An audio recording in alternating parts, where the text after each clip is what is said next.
So, Lassi, thank you for joining us again on stage. You're welcome. Nocart has had some tremendous press lately. You got your mic on? Yeah. Nocart has had some tremendous press lately, but like many in the audience here tonight, I have to ask, what exactly does Nocart do? Nocart produces complete solutions for energy islands. That is typically off-grid microgrids for areas where you don't have a national grid. So it's no electrification.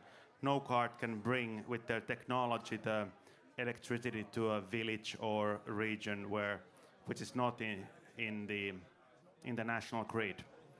Oftentimes, Nocart solutions are actually connected to the grid, but I think in essence it's an off-grid energy island technology.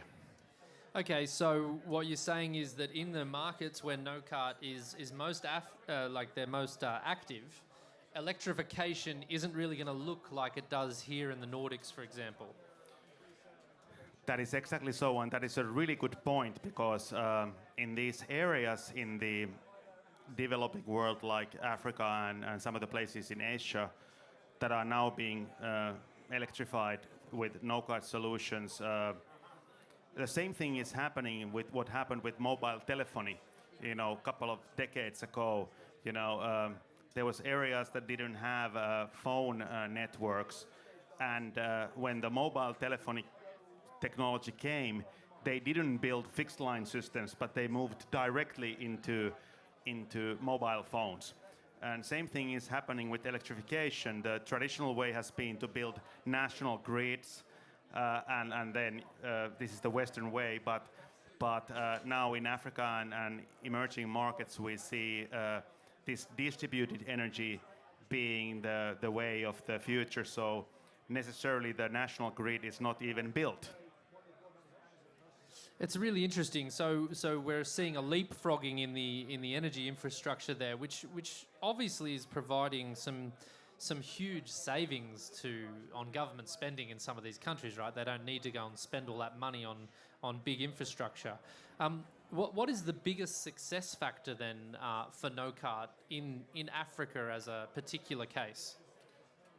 The biggest success factor, I think, for Nocart has been, and there is an element of luck, which is often good to have in growth companies, is that in this country, Finland, we have really many companies that are quite good at incineration of garbage and waste to energy. And the preferred solution that has allowed Nocart to grow so quickly has been combining solar with waste to energy. And that is having solar panels and a plant that does electricity from burning waste. And in the African circumstances, this is really a winning proposition because they have two problems. They have the problem that they don't have electricity, and they have a problem having a lot of waste all around. So the local politicians have really a winning proposition in buying Nocart solution because they can promise to their voters and constituencies that I will bring you electricity and I will get rid of the waste that is all over the place. So there's like this double impact there. So it's very interesting for their business model and whatnot.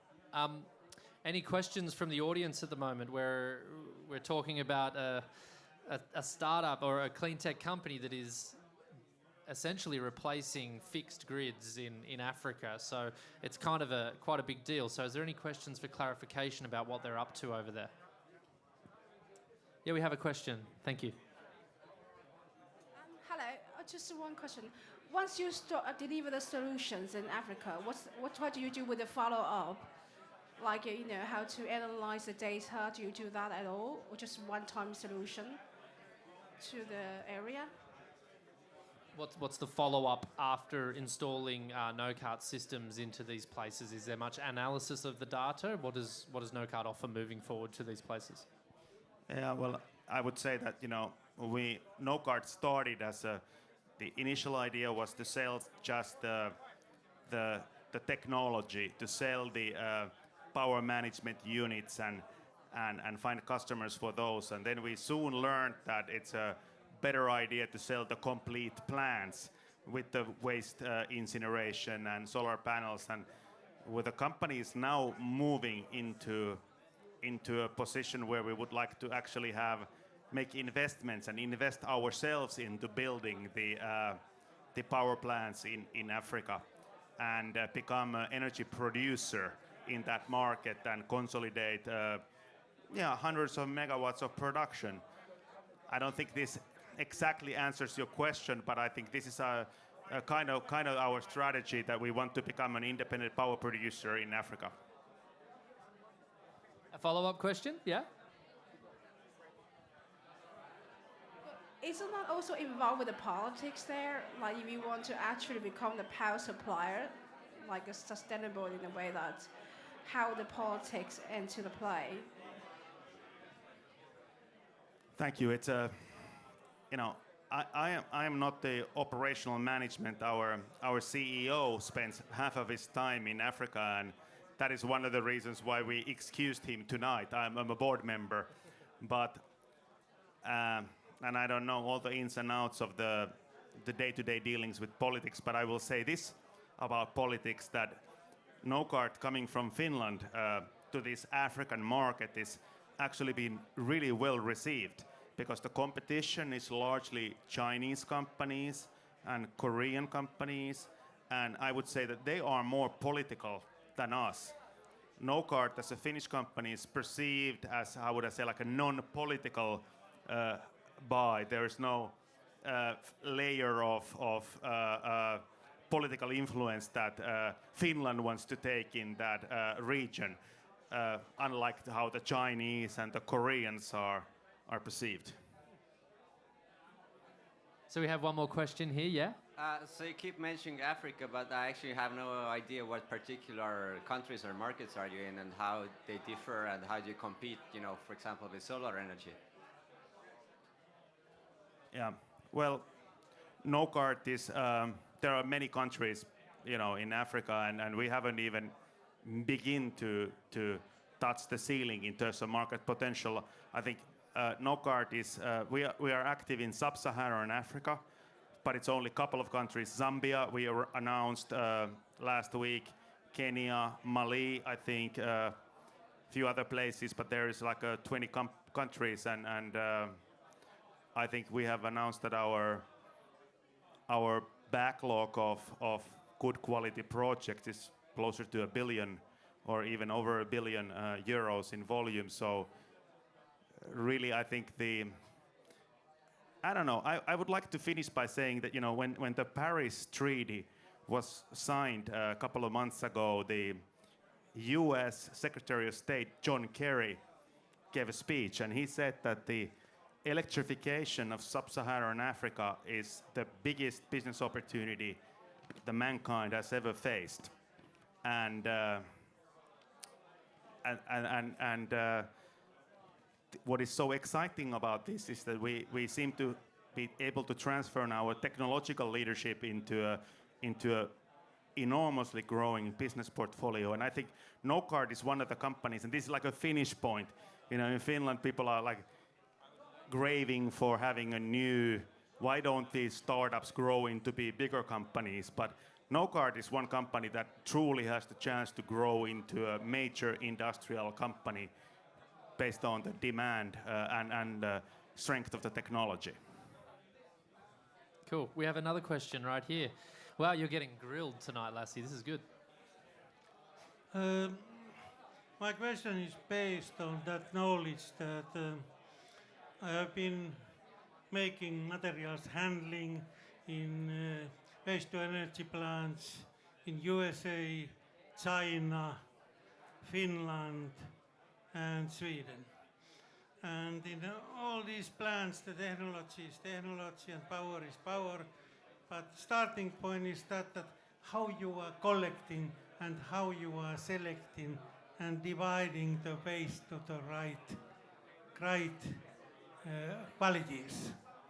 I know that Switzerland is one of the #1 country where in the home they really know how they are putting their waste, starting from the kitchen.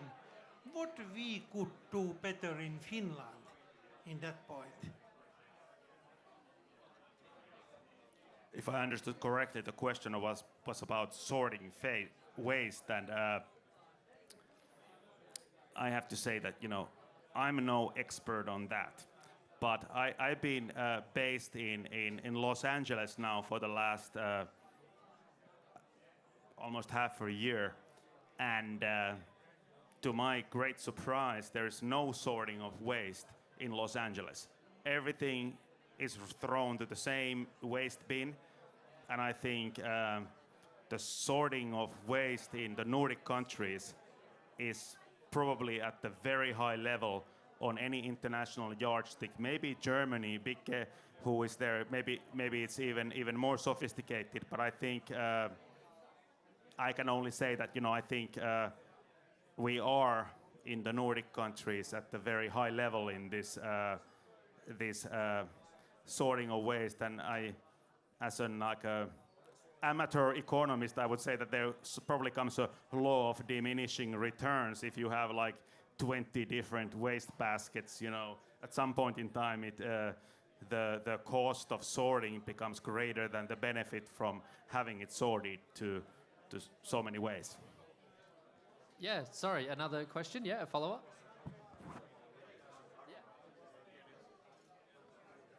Okay, the second question is that I know that in USA 20 years, 15 years ago still, some years was so that it was not allowed to build the waste energy plants at all because the leaks from the chimney was terrible and they did not know how to clean the wastes.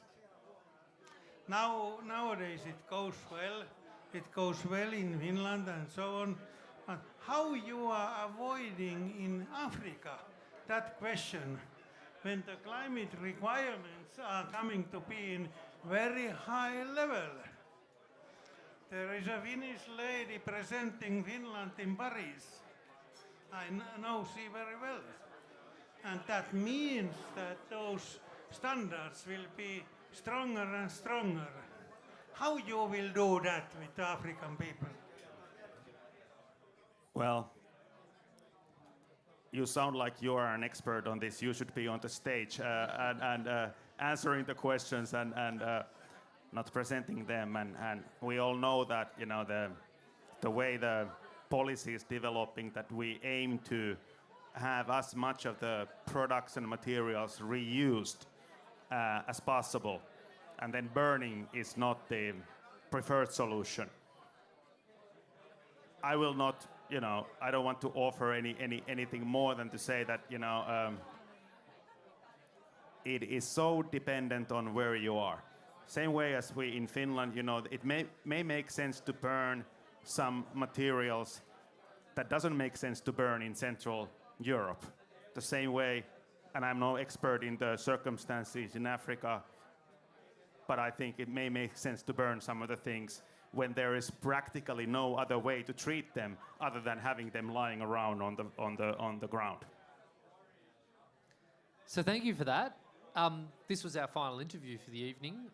But as I was quick to say earlier, this is not the end of the night. So we look forward to talking to all of you, mingling, networking, having a beer or two, even though I seem to be the only guy drinking up here most of the time. Thank you for coming on stage, Lassi, and talking about Nocart. And I'll now leave it with the band to make a great evening out of it. Thank you, band. We'll probably actually have a